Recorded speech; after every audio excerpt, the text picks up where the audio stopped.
Le débat, il porte sur une question éthique, humaine, c'est vrai, et on en a beaucoup parlé ce week-end à l'occasion de la tenue d'un salon des mères porteuses à Bruxelles. Faut-il légiférer parce qu'il y a toujours une législation assez floue en Belgique? Je vous propose, pour bien comprendre, de voir exactement de quoi il s'agit. Nous nous sommes rendus à ce salon et nous avons filmé des cas concrets. C'est un reportage qui a été réalisé hier par Kamel Azouz pour le journal télévisé. Coucou. Oh. Coucou. Coucou.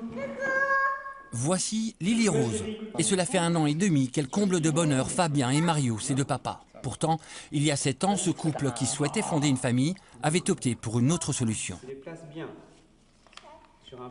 L'idée concrète d'avoir un enfant s'est présentée aux alentours de 2009, où nous avons commencé à suivre la procédure de l'adoption.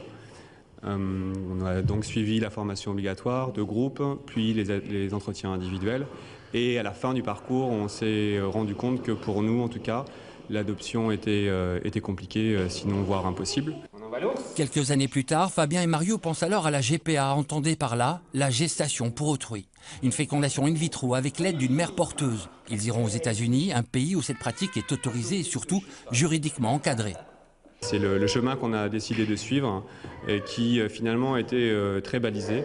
Et donc une fois que la décision a été prise de recourir à la GPA, c'était finalement assez simple, étape par étape, même si le processus est assez long. C'est via une agence qu'ils seront mis en contact avec une mère porteuse. De part et d'autre, le choix se veut mutuel. Le coût total, 120 000 €. Cette charge financière, elle est en fait la majorité, environ 45 000 €, sont suite aux frais médicaux. Donc la prise en charge de l'accouchement, de la clinique, etc. C'est la plus grosse partie en fait qui doit être prise en charge. Il y a une rémunération de la mère porteuse qui était d'environ 25 000 €. Et puis tous les intermédiaires, les agences, les avocats et autres. Dans un hôtel au cœur de Bruxelles, une organisation américaine est venue avec des représentants de l'agence. L'objectif, informer les couples homosexuels qui désirent devenir parents. On leur demande si 120 000 €, ce n'est finalement pas une dérive commerciale de la gestation pour autrui. La GPA, ça reste beaucoup trop cher. Penser de 125 000 € à 25 000 ou 10 000, ce serait génial, même couvert complètement par l'assurance, mais ce n'est pas tout à fait réaliste. Je suis obstétricien dans la vie, je vois des patientes enceintes depuis 20 ans. Et je sais qu'il y a une façon de le faire où, sans justement qu'il y ait de marchandisation ou de commercialisation ou de, comment je pourrais dire, d'abus. Sans cette option, dans beaucoup de cas, il n'y aurait pas d'opportunité de devenir papa pour nous. J'ai 2 enfants via la GPA et j'en suis très fier. Dans ce même hôtel, nous avons rendez-vous avec des opposants à la GPA. Pour quelques associations, il s'agit tout simplement d'une exploitation de la femme et des enfants.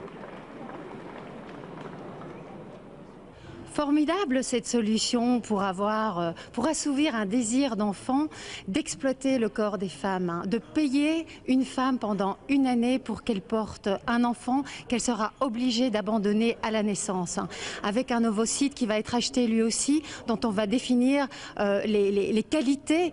Donc c'est un bébé sur commande, c'est un bébé sur catalogue et c'est surtout l'utilisation du corps des femmes contre de l'argent. On revient à la servitude des femmes par la maternité. C'est proprement scandaleux, la dignité des femmes n'est pas à vendre. La rémunération, ce qui choque beaucoup souvent, c'est la rémunération de la mère porteuse. Très sincèrement, ça n'a pas bouleversé l'aspect économique de notre mère porteuse. Elle a un travail, mais il y a une dimension altruiste qui est évidemment aussi présente.